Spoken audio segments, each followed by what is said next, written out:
Hello everyone, আমি রিমি। আমার রোজ নামচান নতুন একটি ভিডিওতে তোমাদের সকলকে ওয়েলকাম। আজকের এই বৃষ্টি ভেজা ওয়েদার দিয়ে ভিডিওটাকে শুরু করছি। আর এরকম ওয়েদারে একটু ভাজা পোড়া খেতে তো আমাদের সকলেরই ভালো লাগে। তার জন্য আজকে বানিয়েছিলাম হচ্ছে ফিশ বাটার ফ্রাই। তাহলে দেখো কিভাবে বানিয়েছি। প্রথমেই আমি ভেটকি মাছের ফিলে বানিয়ে নিয়েছি। যেহেতু দোকান থেকে আমাকে গোটা মাছ কিনতে হয়েছিল, তার জন্য নিজের মতন করে আমি ফিলেটাকে কেটে নিয়েছিলাম। আর এটাকে এখন ম্যারিনেট করে রাখবো। তার জন্য আমি মাছের ফিলের মধ্যে দিয়ে দেবো হচ্ছে গোলমরিচ গুঁড়ো, সাথে দেব নুন আর পাতিলেবুর রস দিয়ে ভালো করে মাছগুলোকে এখন মাখিয়ে নিয়ে 10 থেকে 15 মিনিটের জন্য এইভাবে ঢেকে রেখে দেবো।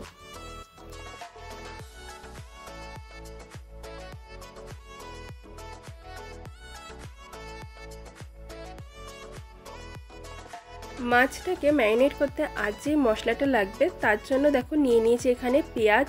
আমি এখানে আধা একটা পেঁয়াজ নিয়েছি, রসুন, আদা, সাথে আছে ধনেপাতা আর কাঁচা লঙ্কা। সব কিছুকে ভালো করে এখন আমি মিক্সারে পেস্ট বানিয়ে নেব।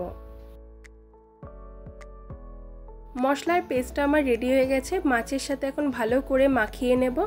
আর মাখানো হয়ে গেলে 1 ঘন্টার জন্য এটাকে আমি রেস্টে রাখবো। আর নর্মাল ফ্রিজেই রাখবো, ডিপ ফ্রিজে কিন্তু একদমই এটা রাখা যাবে না।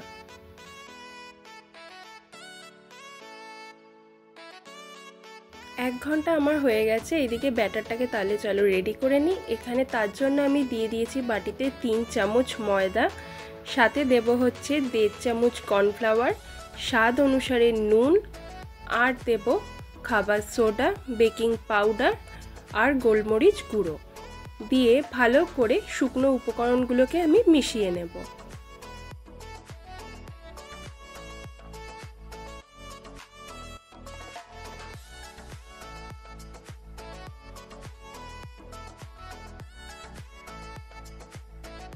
শুকনো উপকরণগুলো মেশানো হয়ে গেছে। এখানে একটা ডিমও আমি ফাটিয়ে দিয়ে ভালো করে মিশিয়ে নেব।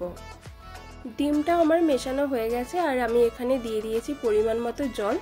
আর ব্যাটারটা খুব বেশি পাতলা হবে না, একটু ভারী হবে, তার জন্য জলটা বুঝে দিতে হবে। আর জলটা কিন্তু এখানে আমি ঠান্ডা জল ব্যবহার করেছি। আর দেখো এখানে আমি কিছুটা বাটার নিয়ে নিয়েছি আর বাটারটাকে আমি গরম করে ব্যাটারটার সাথে মিশিয়ে নেব। আর আরেকটা কথা বলে দিই, এখানে তোমরা ঠান্ডা জলের পরিবর্তে আইস কিউব বা বরফও এখানে তোমরা দিতে পারো। ভালো করে ব্যাটারটার সাথে বাটারটাকে ভালো করে আমি মিশিয়ে নিয়েছি। আর এইদিকে দেখো আমি সাদা তেল কড়াইতে গরম হতে বসিয়েও দিয়েছি। একে একে এবার ফিশের ফিলেগুলোকে নিয়ে ব্যাটারে চুবিয়ে ভেজে নেব।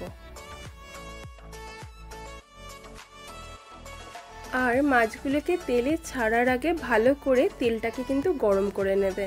তাহলে চলো একদম মাছগুলোকে ভেজে নিয়ে তোমাদের সামনে আসছি।